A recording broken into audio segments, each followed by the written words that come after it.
What's Wrong with Secretary Kim is Fun. Charming. Napanapanabik. Beguiling. Kinaya nyo? Hindi, joke lang. Charot na lang. Laughter. It's giving. Breathtaking. Endearing. Playful. Cute. Balance. Perfect. Welcoming. different. Best.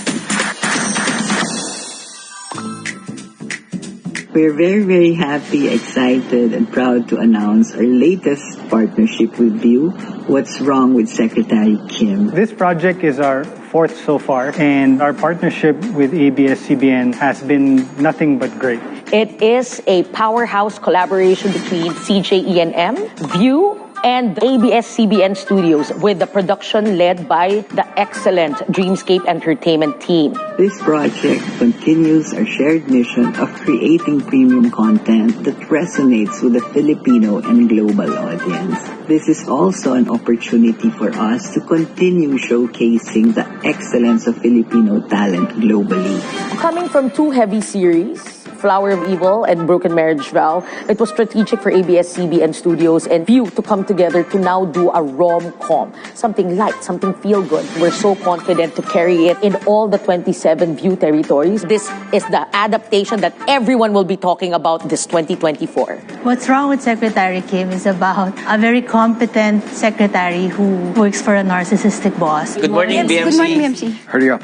You have to fire someone. And then one day nag-resign siya, and this threw a wrench sa mga plano ng boss niya. What's wrong with Secretary Kim? Nagkaka-UTI na po kasi ako, boss. What? Dami nitong pinagdaan ng creative sessions with the creative team and of course with the View team. Nag-isip kami ng mga ways ng paano pa ba mas makaka-relate yung mga Filipinos. Papasukan natin siya ng unique elements ng Philippine culture in terms of humor, ng lifestyle, ng workplace dynamics, especially when it comes to family dynamics. It's very Pinoy. When you watch it, you say, ganyan ang pamilya namin. Ganyan yung mag-boyfriend na kilala ko. Ganyan kami magkaka-opisina. It's very relatable. We celebrate Filipino talent, and this is a great avenue to showcase that to not just the Filipinos all over the world, but even other nationalities. To be able to cast this most beloved rom-com correctly, we needed to make sure it was these two lead actors, Paolo Avellino and of course, Kim Chiu. All right, I think we're ready. Good luck, team. Open the doors. Hello, sir. I play the role of Secretary Kim ni Boss BMC. Nakakapagod din po kasi maging perfect eh. Sanayan lang. Finally, nung nabayaran niya na lahat ng loan niya, nakapag-decide na siya na mag-resign. Why? Doon na nag-start yung push and pull nila ni Vice Chairman. Ako dito si Brandon Manansala Castillo, also known as BMC, or as they say, Boss Mong Cute. I look perfect. Ako ang boss ni Secretary Kim na parehong nagpapahirap at nagpapakilig sa damdamin niya. Kapag inaya ba kita ng date, sasama ka? Copy po, boss. Coming from a different project that was so heavy, I didn't expect tatangkilikin yung pagtatambal namin ni Kim. Nakaka-pressure of course, pero malaki naman yung tiwala namin sa Dreamscape, sa mga writers, directors, and my co-actors. This one's gonna be really different. Kung naghahanap kayo na magpapasaya sa inyo, magpapatawa sa inyo, magpapakilig sa inyo, ito yung palabas na dapat yung subaybayan. You're my most trusted person. I realize that you deserve more. I can proudly say that we have a very competent cast.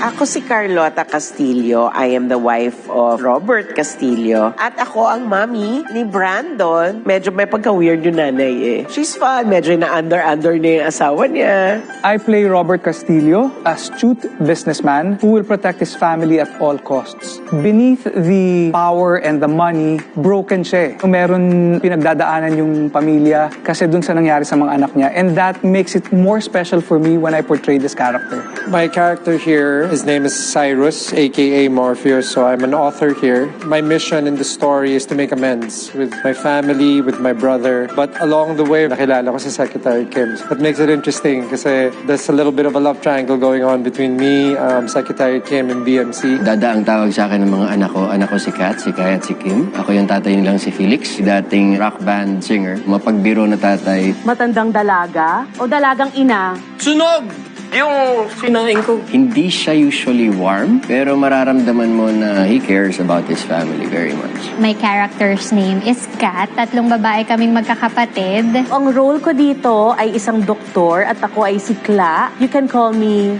Dokla for short. Ako yung fun and crazy type of sister. Si Dokla, mas strict siya. May pagka-controlling na nga. So kami lagi magkabangayan dito. 9 years nang nagpakakariruman yan si Bunsoy. Oras na para magka-jowa yan at makipag-date man lang. Oh, wow! At ikaw pa talaga ang nangunsinte. Ay nako mga ate, kalma ha. My character's name is Philip. I'm the president of Castillo Pharma. Ako din yung best friend ng ating bidang lalaki na si BMC. Ako ang kanyang confidant. Ako lang ang kayang mang-asar kay BMC. Me? Iiwan niya? Imposible. Sabi hangin. Parang may bagyo ah. My name is Walter Ignacio. Everybody calls me Sir Walt. I'm a cool boss na mahilig sa esoteric things. Esoteric! Ang dami nyo talagang i-google. Gustong-gusto niya yung mga zodiac signs. Obviously, bakla siya. What? Charing. Kahit tanggap niya yung sarili niya, he also knows that corporate, it's still a man's world. Naiintindihan niya yon. So, yon. Si Sir Walt ay cool. Ano yun? Ano tungkol? Ang karakter ko dito ay si Sara Angeles. Maingay, makulit, very friendly. Nakakaloka naman. Cute yarn. Lagi silang nagtutulungan pagdating sa trabaho para silang magkapatid sa office. Kay BMC, nakita na ba ni Boss Mahal yung aking resume? Hindi niya talaga natatago yung pagka-crush niya sa boss niya. Lahat naman nag-e-enjoy katrabaho siya. So I'm playing the role of Stephanie Rojas or Steph. Clumsy, bumbling, ganyan. Madalas nagkakamali. Steph, halika sandali. Merong patsaa si Jordy. May inuutos pa si Sir Philip eh. Level 10. Si Jordy, ang nakakakita ng totoong Steph. I played the role of Jordy Agoncillo. Nagpapalighten ng mood sa office kapag stress kami or pinapagalitan kami ni BMC. Pasimpleng may gusto kay Steph. Kahit si Steph ay clumsy, may in love siya, na-attract siya sa ganung klaseng tao. I am Kim Marie Flores. UP graduate ako. I'm so excited. I'm the Gen Z sa grupo. Known ako as Kim 2. Secretary Kim. Boss? Sir, Not you. Her. medyo pinapahirapan ni Ronnie yung buhay niya. Ako po dito si Ronnie Ramos. Determinado na maging next junior BMC, si Kim Marie. Para kaming aso't pusa. Mas focus ako sa pangarap ko. Hindi ko expect na may taong magpapangiti pala sa akin at magpaparealize na kailangan din pala ng pagmamahal. The role that I play is Maldonado Aguinaldo, chauffeur, bodyguard, butler ni Bossing. Kikitain ka daw ni Boss sa labas. Gagawin niyang lahat para maprotektahan siya at yung mga interest niya. And he's a very caring person.